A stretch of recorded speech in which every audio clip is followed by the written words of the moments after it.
Ok, il est temps qu'on se le dise. En 2026, les réseaux sociaux peuvent décider du succès ou de l'échec de ton entreprise. Et ce, depuis au moins 2010. Et si tu n'as pas encore sauté le pas, ça fait donc 16 ans de retard sur ceux qui ont compris le pouvoir de ces plateformes. 16 années. 16 années à regarder les autres transformer leurs idées en succès pendant que ton entreprise ou ton projet peine à sortir de l'ombre. Honnêtement, je ne suis pas là pour t'alarmer. C'est juste la réalité d'aujourd'hui. Mais je te rassure, la bonne nouvelle du jour, c'est que tu es au bon endroit pour enfin changer les choses.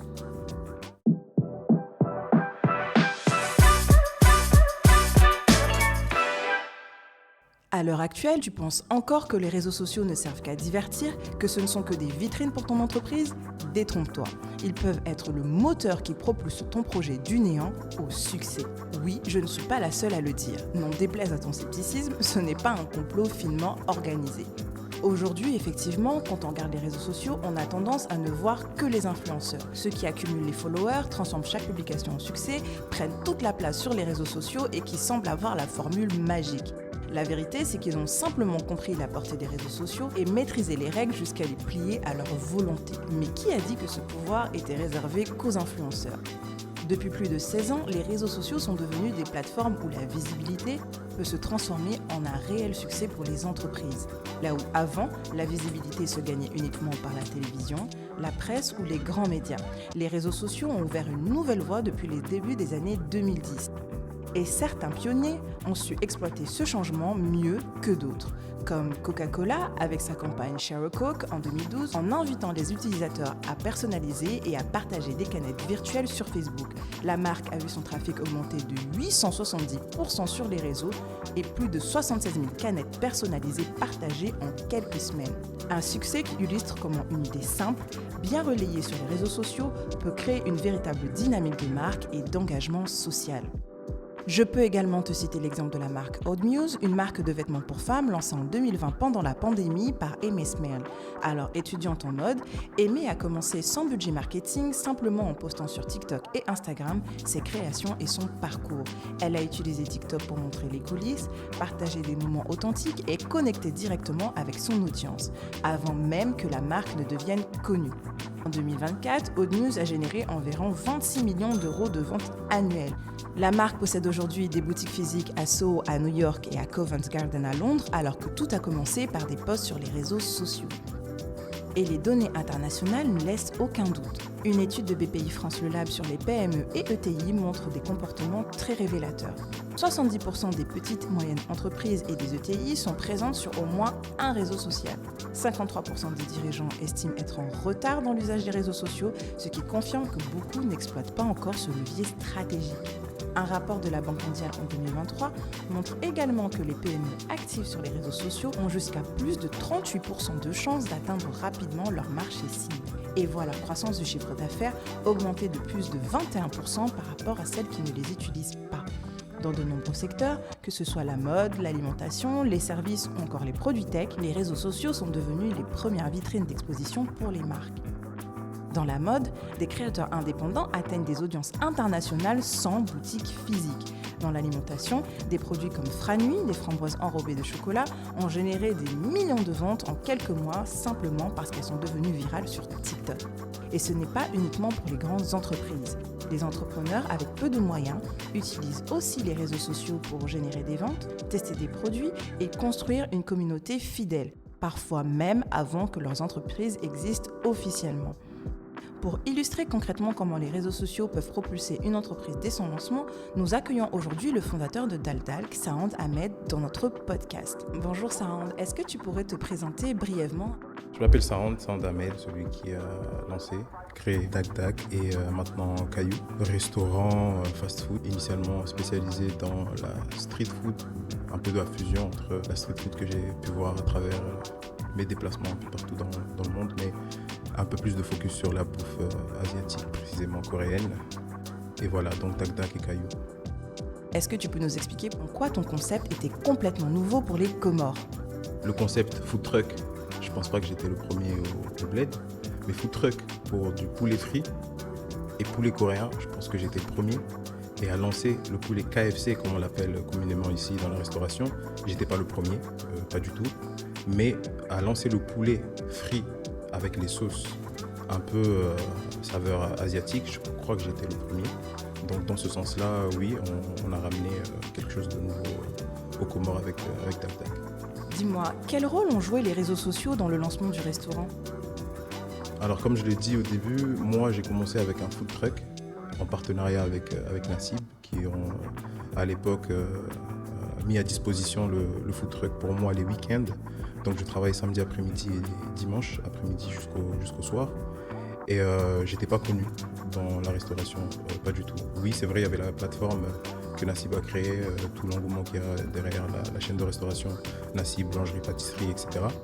Mais moi, je suis venu avec un nouveau concept, c'était le poulet frit coréen, DagDag, personne ne connaissait ce que c'était. Et du coup, 2-3 semaines avant, je pense même un mois avant, j'avais déjà lancé sur les réseaux. J'ai d'abord ouvert ma page Instagram, parce que je communique essentiellement sur Instagram.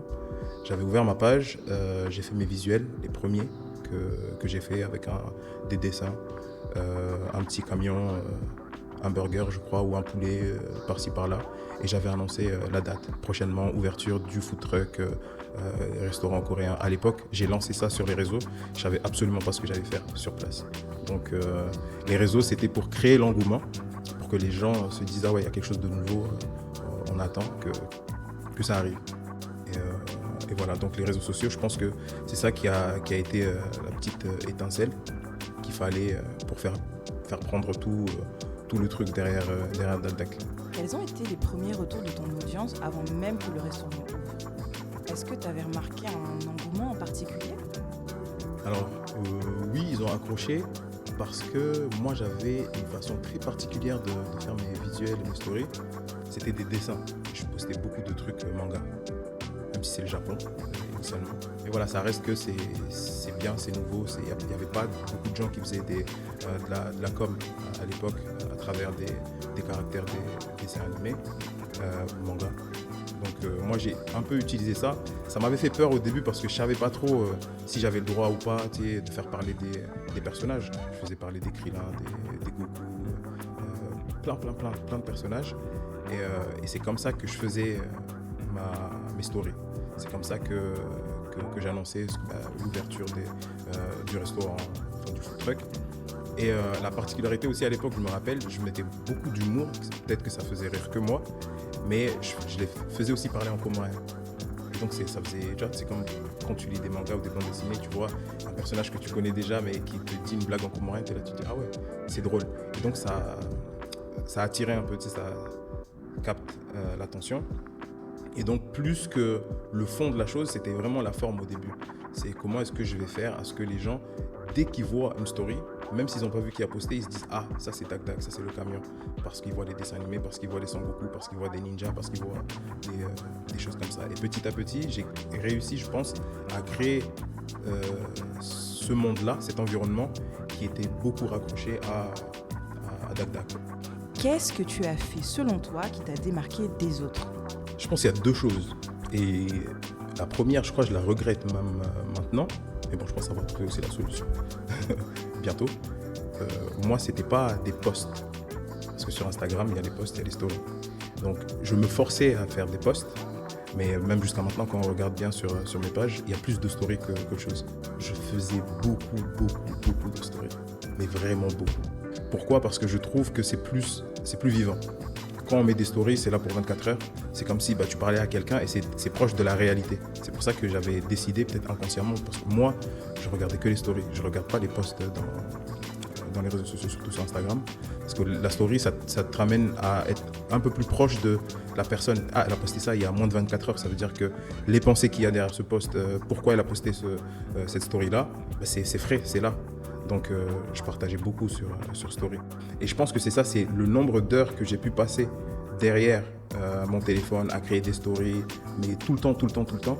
C'est ça, je pense, qui a pu faire la différence avec peut-être d'autres qui font que poster rapidement ou qui ont un post comme ça qui va être généré rapidement et le poster. C'est que j'ai vraiment travaillé la chose avoir ma propre image. Et c'est d'ailleurs quand j'ai commencé à déléguer, que ce soit sur la cuisine, les courses, parce que le restaurant, c'est pas juste la bouffe, le management. Il y a une chose que j'ai eu beaucoup de mal à déléguer, d'ailleurs j'ai pas délégué jusqu'à maintenant, c'est mes stories, ma com, comment je gère mes réseaux sociaux. Et la deuxième chose que j'ai faite différemment, je pense qui a fait prendre le truc, c'est cet environnement asiatique, un peu les dessins, faire parler des personnages fictifs qui intéressaient beaucoup. Il y a des gens qui regardaient mes stories, tu sais, dès que tu vois le petit coq là, ils vont cliquer dessus parce qu'ils se disent on va rigoler. Et plein de fois, surtout au début, je suis très nostalgique de cette période-là, je pouvais poster une story, tu vois, sur Instagram où il y a que des petits points, parce que tellement la story elle est longue. Il y a des journées, c'était que ça. Je vais poster ça, les gens ils vont regarder, je vais poser des questions.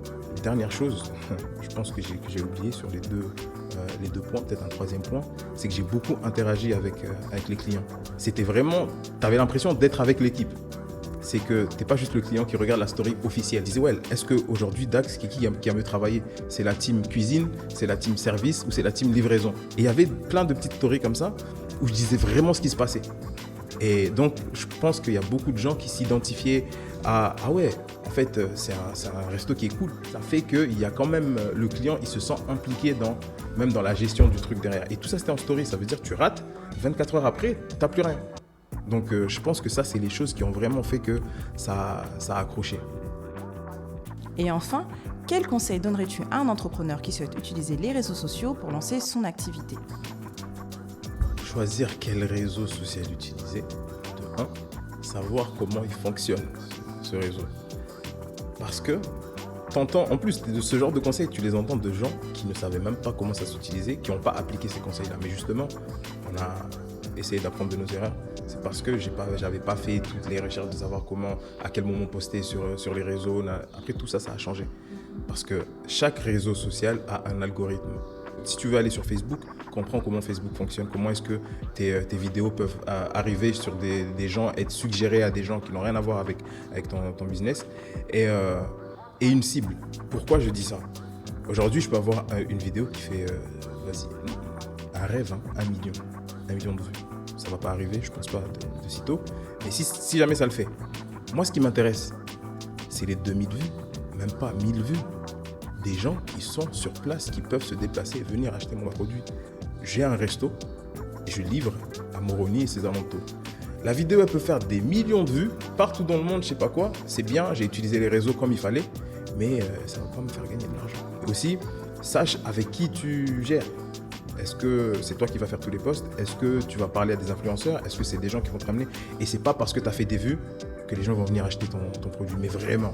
Et c'est là où tu peux avoir je sais pas combien de vues sur un post d'un burger, mais si tu n'as pas les 10, 15, 20 personnes qui sont autour de toi qui peuvent eux se déplacer, venir acheter chez toi, ça sert à rien. Tu passes des heures, va, refais, martèle. Aujourd'hui, ils vont pas venir, demain, ils vont pas venir, mais je te garantis, tu fais ça tous les jours, tu postes, à un moment donné, ils vont venir. Et travaille aussi sur ta cuisine. Pourquoi? Parce qu'ils vont venir, parce qu'ils ont vu ta story, ils ont vu la photo sur Insta, mais s'ils viennent, ils mangent et que c'est pas bon, frère, ils vont pas revenir. Donc, il y a deux choses. Viens, reviens. Le viens, c'est les réseaux sociaux, le reviens, c'est ta cuisine. Et ton service, ton accueil, les gens, ils sourient, ils sont bien, ils sont contents. Voilà, donc c'est un peu de conseils que j'aurais pu donner.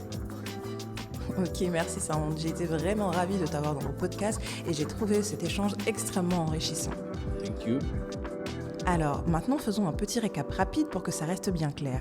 Les réseaux sociaux ne sont pas de simples vitrines ou des outils de divertissement, mais un levier pour transformer une idée ou un projet en succès réel.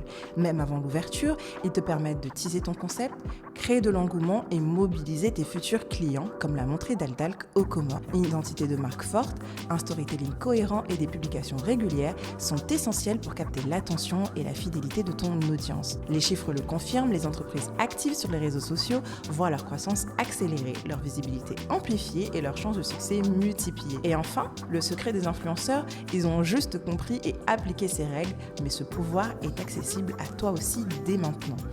S'il faut retenir une chose de cet épisode, c'est que les réseaux sociaux sont bien plus qu'un simple outil pour poster des photos ou des vidéos. Ce sont des machines à créer de l'engouement, à mobiliser ton audience et à propulser ton entreprise à condition de savoir les utiliser intelligemment. Aujourd'hui, tu as toutes les clés pour commencer.